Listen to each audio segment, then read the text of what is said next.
তো বন্ধুরা অনেক দিন হয়ে গেল আমি কোনো ভিডিও আপলোড করছি না, কোনো ব্লগ করছি না।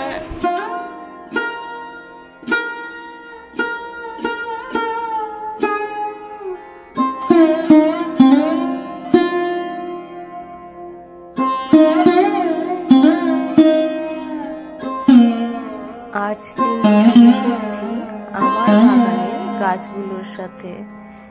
আমার বাগানে জবা ফুলের গাছে দেখুন কত জবা ফুল ফুটেছে, আর তার সাথে ফুটেছে বড় বড় টগর ফুল।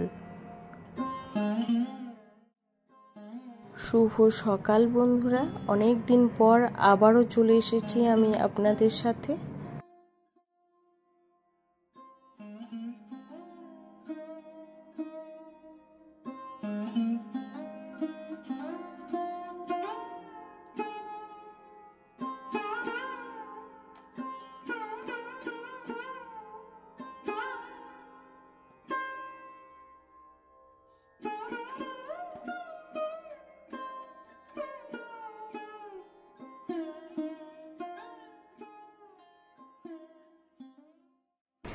Hello friends, welcome back to my channel Nandini and Apratim lifestyle. আপনাদের সবাইকে ওয়েলকাম। সবাই কেমন আছেন? আশা করি সবাই খুব ভালো আছেন, আর আমিও খুব ভালো আছি। কারণ আছে, অবশ্যই কারণ আছে। আর তার আগে আমি আপনাদের কাছে ক্ষমা প্রার্থী, কেননা এখন অপ্রতিমের সামনে এক্সাম আছে প্রেপ 2 এর, আর ওর টিচার যে ছিল সেই ছেলেটা চাকরি পেয়েছে, যার জন্য ও ছেড়ে দিয়েছে। সমস্ত টিউশনই ও ছেড়ে দিয়েছে, শুধুমাত্র অপ্রতিমকে পড়াতো। তো রিসেন্ট ও চাকরি পেয়েছে। তার মধ্যে আরও একটি কারণ ছিল অপ্রতিমের জ্বর। অপ্রতিমের জ্বর এসে গেছিলো। আমরা যেদিন লোকনাথ মন্দিরে গেছিলাম, আমি একটা ব্লগ ছেড়েছিলাম লোকনাথ মন্দিরে, তো সেদিন আমি তাড়াতাড়ি করে বাড়ি চলে এসেছি, সেরকম কোনো সুযোগ নিতে পারিনি। তো প্রচুর ওরও বাড়িতে এসেছে, জ্বর চলে এসেছে। তো যাই হোক, জ্বর কাটার পর স্কুলে এক্সাম চলছিল। তো যেহেতু ওটা ওরাল এক্সাম ছিল, তারপরে আবার এখন রিটেনটা এখনো হয়নি।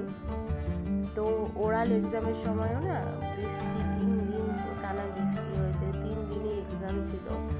তারপরে আমারও শরীর খারাপ হয়ে গেছিলো, কেননা আমাকেও বৃষ্টিতে ভিজতে হয়েছে। সব কিছু মিলিয়ে না মানে শরীর খারাপ, তারপরে এই টেনশন, পড়ানোর টেনশন, সব কিছু মিলিয়ে না আর ব্লগ করার মতো মানে আর নিতে পারছিলাম না। ব্লগ করলে তো শ্যুট করতে হয়, তারপরে এডিটিং আছে, ভয়েস ওভার আছে, সব কিছু ঠান্ডা মাথায় না করলে না কোনটা কি বলবো, কি করবো আমি না কিছু মানে কি বলবো বুঝতে পারছিলাম না।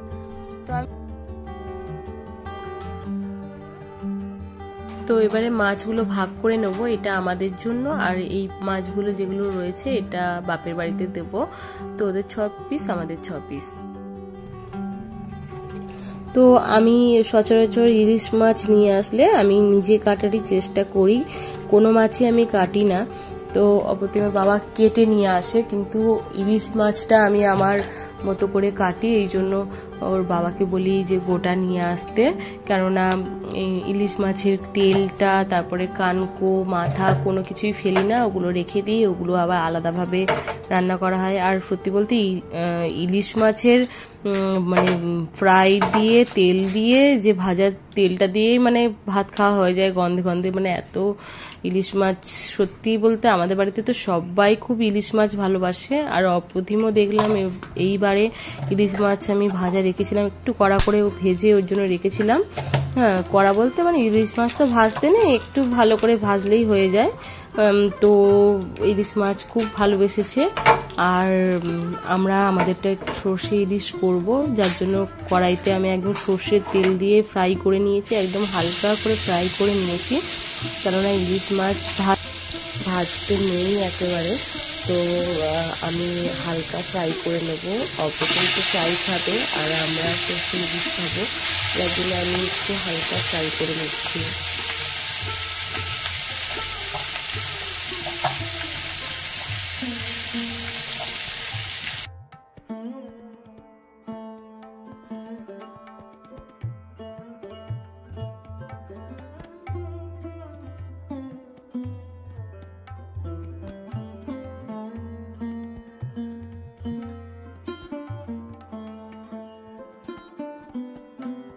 আর এই দুটো পিস ভেজে নেব অপ্রতিমের জন্য।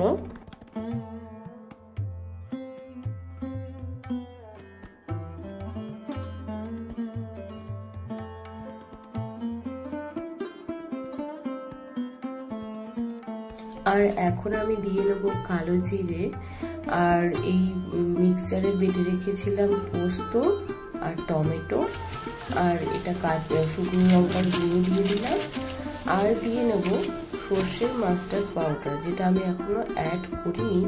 আমি এটা দুধের মধ্যে মিশিয়ে অ্যাড করে দেব, তার আগে আমি মাছগুলোকে ছেড়ে দিয়েছি। আর এই যে অ্যাড করছি, আর দিয়ে দিলাম সর্ষের মাস্টার্ড পাউডার। আমি গুঁড়োটাই ইউজ করি যদিও বা। আর আমার মাছ কমপ্লিট। ইলিশ মাছ তো একদম সিম্পলি রান্না হয়, কমপ্লিট হয়ে গেছে। আমি একটু ঝোল রেখেছি, কেননা আর কোনো রান্না ছিল না সেরকম, শুধু ছিল ঝিঙে আলু দিয়ে পোস্ত বাটা। বাবাই, দিদি বাড়ি যাবি তুই? আর দিদি বাড়ি যাবি? দেখুন, ও দিদি বাড়িতে যাবে বলে খুব বায়না করছিল, তো আমি ভাবলাম ক্যামেরা কি দিদি বাড়ি যাবে। বায়না, হ্যাঁ আচ্ছা আচ্ছা, তাহলে তোমাকে আমি দিদু বাড়ি নিয়ে যাবো। হ্যাঁ তোমাকে বলছি, চলো তাহলে আমরা দিদু বাড়ি যাই। হ্যাঁ চলো, চল তাহলে দিদু বাড়ি যাই। চ আচ্ছা চলো, আচ্ছা চলো দিদু বাড়ি যাই তাহলে। চলো চলো দিদু বাড়িতে যাব। খাওয়া দাওয়া হয়েছে শেরুর, এখন যাওয়া সঙ্গী। তুমি দিদু বাড়ি যাবে পাপা? হ্যাঁ, শেরুকে নেব না। ও বসে দুজনে মিলে ওই কর। শেরুর খাওয়া হয়েছে, শেরুর জায়গাটা মুছে নিতে হবে।